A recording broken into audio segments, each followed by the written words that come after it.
cukup adalah kunci dari tubuh yang sehat dan produktif. Namun masih banyak nih masyarakat yang mengabaikan pola tidurnya. Oleh karena itu, mari kita simak laporan dari rekan kami, reporter Nabila yang sudah berada di lapangan. Reporter Nabila, silakan laporannya. Baik, terima kasih Putri. Pemirsa, meskipun sederhana, tidur yang cukup memiliki pengaruh yang besar terhadap kesehatan fisik dan mental. Saat ini saya sedang bersama Dr. Fitria Zahra, dokter umum dari Klinik Sehat Bersama yang akan menjelaskan mengenai pola tidur yang cukup. Mari kita lanjutkan untuk berbincang langsung dengan Dr. Fitria. Selamat siang dok. Bagaimana dokternya? Alhamdulillah baik, boleh silakan duduk. Bagaimana nih dok tentang pentingnya tidur yang cukup? Oke, baik, akan saya jelaskan. Tidur adalah waktu di mana tubuh melakukan proses perbaikan sel, regenerasi, dan penguatan sistem imun.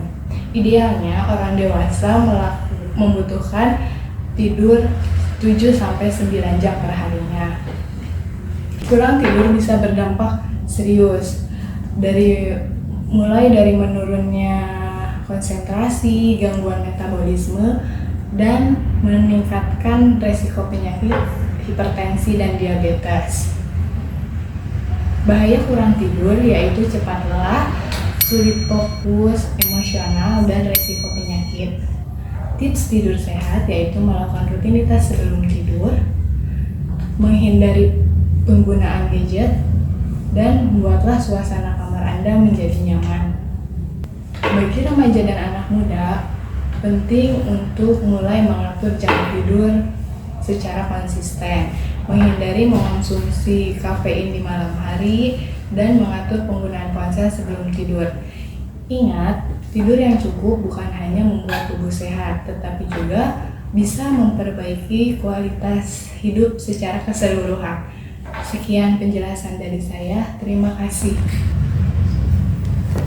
Baik, itu dia penjelasan dari Dr. Fitria. Semoga informasi yang disampaikan bermanfaat bagi kita semua untuk lebih peduli pada pola tidur yang cukup. Kembali ke studio. Terima kasih reporter Nabila atas laporannya. Tidur yang cukup bukan hanya untuk tubuh kita tetapi juga untuk kesehatan tubuh kita. Saya Putri, pamit undur diri, sampai jumpa di Jumpa Sehat berikutnya.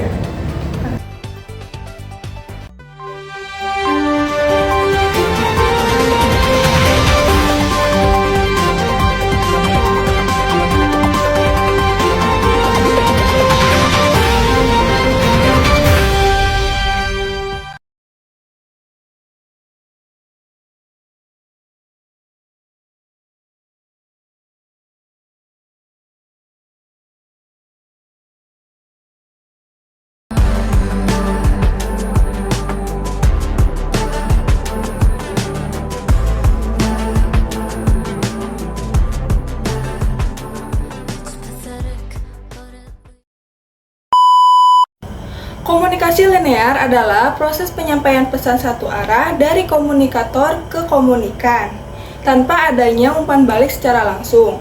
Dalam model ini, penerima pesan hanya menerima pesan tanpa adanya interaksi.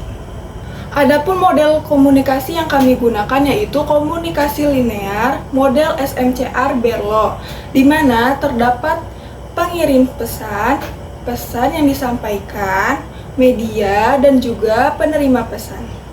Nah, selanjutnya saya akan menjelaskan bagaimana komunikasi linear terjadi di dalam alur cerita video tersebut. Yang pertama yaitu komunikator, terdiri dari penyiar berita, reporter, dan juga narasumber. Adalah pihak yang menyampaikan pesan. Mereka bertindak sebagai sumber informasi tentang pentingnya tidur yang cukup. Yang kedua yaitu pesan. Terdapat informasi mengenai dampak dari kurang tidur, pentingnya tidur cukup, dan juga tips menjaga pola tidur yang sehat. Yang ketiga yaitu media atau saluran dapat disampaikan dengan tayangan melalui televisi ataupun media sosial yang disebut dengan audiovisual, lengkap dengan infografis dan juga animasi untuk memperkuat pesan yang disampaikan. Yang keempat yaitu komunikan atau si penerima pesan, yaitu pemirsa di rumah yang sedang menonton berita di televisi ataupun sosial media. Mereka hanya menerima pesan tanpa memberikan tanggapan langsung. Yang kelima yaitu tidak ada umpan balik ataupun feedback. Pemirsa tidak berbicara langsung dengan host, reporter, dan juga narasumber. Komunikasi berjalan satu arah dari pembicara ke penonton. Lalu gimana sih pesan tersebut bisa diterima dengan baik dengan audiens ataupun si penerima pesan? Nah, oleh karena itu terdapat juga contoh dalam visual akhir yang ditampilkan seorang remaja yang setelah menonton berita langsung mematikan lampu dan juga tertidur.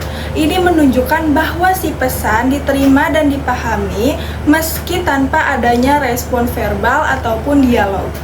Untuk kesimpulannya yaitu video ini mencerminkan komunikasi linear karena pesan yang disampaikan secara satu arah dari sumber pembicara kepada penerima pesan yaitu pemirsa. Dan efek komunikasi hanya terlihat dari si penerima pesan tanpa umpan balik secara langsung dalam proses komunikasinya.